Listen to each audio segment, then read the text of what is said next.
মায়াপুরী জঙ্গলের মধ্যে ছিল একটা ছোট্ট কুঁড়ে ঘর। সেই ছোট্ট কুঁড়ে ঘরে থাকত দুধকুমার ও নবকুমারের মা। নবকুমার ও দুধকুমারের বাবা ছিল না, তাই তাদের অনেক অভাবে দিন চলত। নবকুমার ও দুধকুমার সকাল হলেই জঙ্গলে যেত শিকারের জন্য। সারাদিন শিকার খোঁজাখুঁজির পর যা শিকার পেত তাতে তাদের সংসার চলত। দুধকুমারের মা ছিল সাধারণ মহিলা, কিন্তু নবকুমারের মা ছিল মানুষরূপী রাক্ষসী। সে গভীর রাতে কাঁচা মাংসের খোঁজে নিজের আসল রূপ ধরে জঙ্গলে যেত, আর ভোরের আগেই বাড়ি ফিরে আসত। তার এই ঘটনার কথা দুধকুমারের মা গীতা ভালো করেই জানত, কিন্তু ভয়ে কাউকে কিছু বলতে পারেনি। প্রতিদিনের মতো সকালে নবকুমার ও দুধকুমার বেরিয়ে পড়ে জঙ্গলের উদ্দেশ্যে। অনেক চেষ্টার পর তারা একটা হরিণ শিকার করে বাড়ি ফেরে। এটা দেখে তাদের মা খুব খুশি হয়, বিশেষ করে নবকুমারের মা। কিছু সময় পর নবকুমারের মা সেই হরিণের মাংসগুলি পুকুর ঘাটে নিয়ে যায় পরিষ্কার করতে। পুকুর ঘাটে বসে ওই রাক্ষসী হরিণের কাঁচা মাংসগুলি এক এক করে সব খেয়ে নেয়, আর হাড়গুলি ফিরিয়ে নিয়ে আসে। এদিকে দুধকুমারের মা সেই হাড়গুলিকে নিয়ে রান্না করে, কাউকে কিছুই বলে না। অবশেষে রান্না শেষ হয়ে এলে নবকুমার ও দুধকুমার হাত মুখ ধুয়ে খেতে বসে। তারা নিজেদের থালাতে হাড় দেখে অবাক হয়ে যায়। কিছু না বলে তারা ভাত খেয়ে উঠে যায়। এইভাবে বেশ কিছুদিন চলে যায়। একদিন সন্ধ্যাবেলায় দুধকুমার তার মাকে বলল, মা মা, আমরা তো রোজ পশু শিকার করে আনি, কিন্তু সব সময় আমাদের হাড় দাও কেন? আমাদেরকেও একটু মাংস দিতে পারো না? আমরা দুই ভাই কত পরিশ্রম করি। চুপ কর বাবা, কেউ শুনে ফেলবে। তোকে আমি সব বলছি, শোন তাহলে। মাংস আমি খাই না। ওই নবকুমারের মা একজন রাক্ষসী। আমি ওকে অনেকবার দেখেছি কাঁচা মাংস খেতে।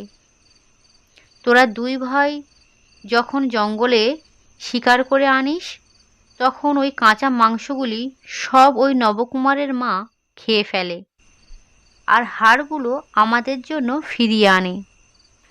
এই সব কথা জানার পরও আমি ভয়ে কাউকে কিচ্ছু বলিনি। তবে আমাদের অনেক সাবধানে থাকতে হবে বাবা। এইভাবে বেশ কিছুদিন চলতে থাকে। পরের দিন সকালে দুই ভাই শিকারের উদ্দেশ্যে রওনা দেয়। জঙ্গলে গিয়ে নবকুমার দুধকুমারকে বলল, ভাই, তোর মা কি সব মাংস খেয়ে নেয় আর আমাদের হাড় দেয়? না রে ভাই, আমার মাও মাংস পায় না। আমরা তো কত কষ্ট করে শিকার করে আনি, তাহলে কেন মা আমাদের হাড় দেয়? একটা কথা বলি শোন, কিন্তু তোর কোনোদিন বিশ্বাস হবে না। তোর মা একজন মানুষরূপী রাক্ষসী। উনি আমাদের সমস্ত শিকার করা মাংস কাঁচা খেয়ে নেয়। এটা শুনে নবকুমারের মাথায় আকাশ ভেঙে পড়ে।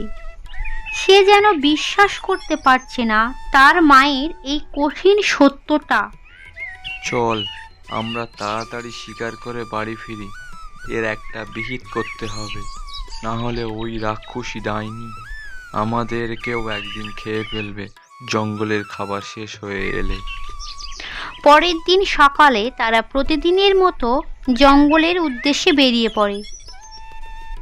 চিন্তিত হয়ে তারা দুজনে হাঁটতে হাঁটতে গভীর জঙ্গলের মধ্যে প্রবেশ করে। সেখানে গিয়ে তারা একটা সাধুকে দেখতে পায়। সাধু বাবা গাছের নিচে বসে তপস্যা করছিল। নবকুমার ও দুধকুমারকে দেখেই সাধু বাবা বলে, তোমরা এই জঙ্গলে কি করতে এসেছো?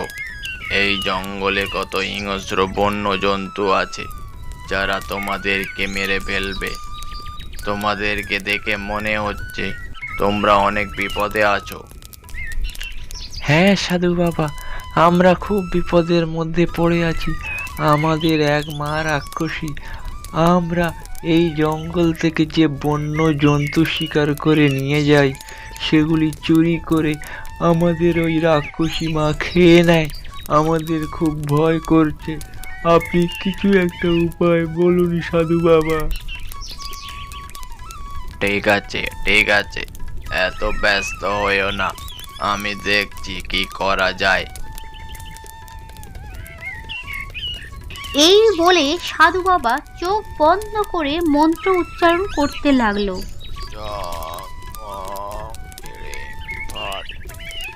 কিছুক্ষণ এইভাবে মন্ত্র উচ্চারণ করার পর সাধু বাবা বলল, এই নাও তাবিজ। এই তাবিজগুলি সব সময় নিজের কাছে রাখবে, তাহলে কোনো ক্ষতি করতে পারবে না ওই রাক্ষসী। আর রাক্ষসী কিভাবে জব্দ হবে সাধু বাবা? আমাদের আরেক মা ওই রাক্ষসীর সাথে থাকে। ওই মায়ের কি হবে? আমরা সকাল হলেই বেরিয়ে পড়ি শিকারের জন্য। ভালো মা একা থাকে ওই রাক্ষসী মায়ের সাথে।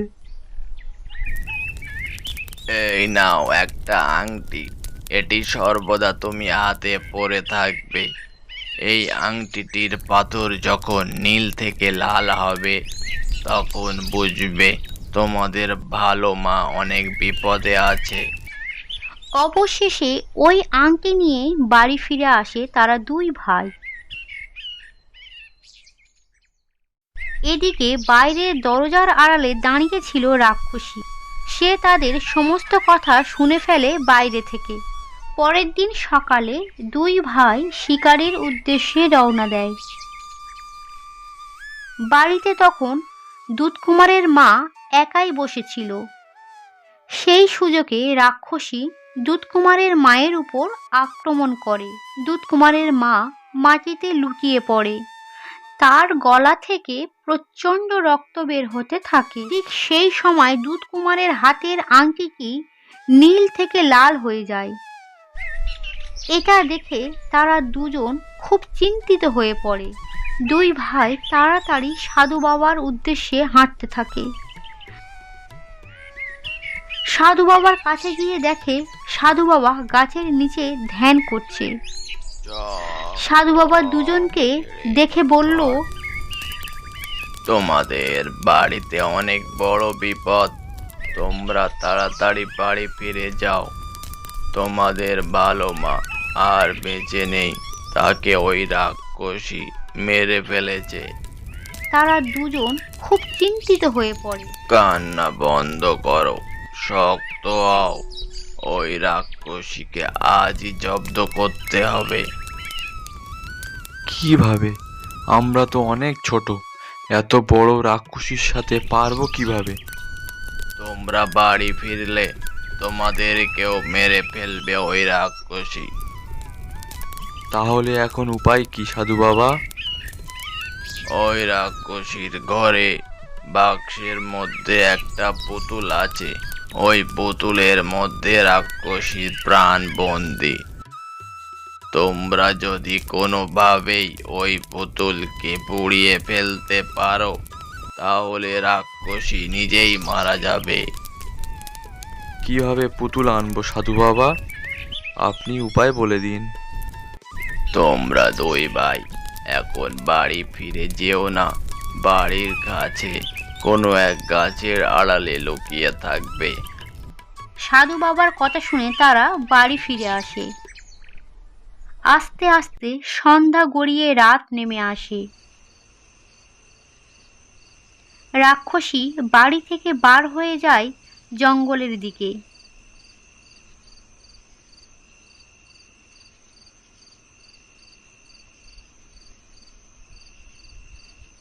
সেই সুযোগে নবকুমার তার মায়ের ঘরে ঢুকে বাক্স খুলে পুতুলটা নিয়ে বাইরে বেরিয়ে আসে। পুতুলটি উঠোনে রেখে তারা তার মধ্যে আগুন লাগিয়ে দেয়।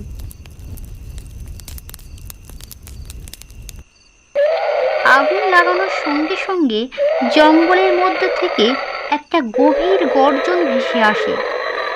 জঙ্গলের ভিতরে থাকা রাক্ষসীর গায়ে আগুন লেগে যায়। রাক্ষসী মাটিতে শুয়ে পড়ে। সারা গায়ে আগুন দাউ দাউ করে জ্বলতে থাকে। অবশেষে রাক্ষসী ছটফট করতে করতে আগুনে পুড়ে মারা যায়। আমাদের ভিডিওটা ভালো লাগলে অবশ্যই লাইক ও কমেন্ট করো এবং চ্যানেলে নতুন হলে সাবস্ক্রাইব করো।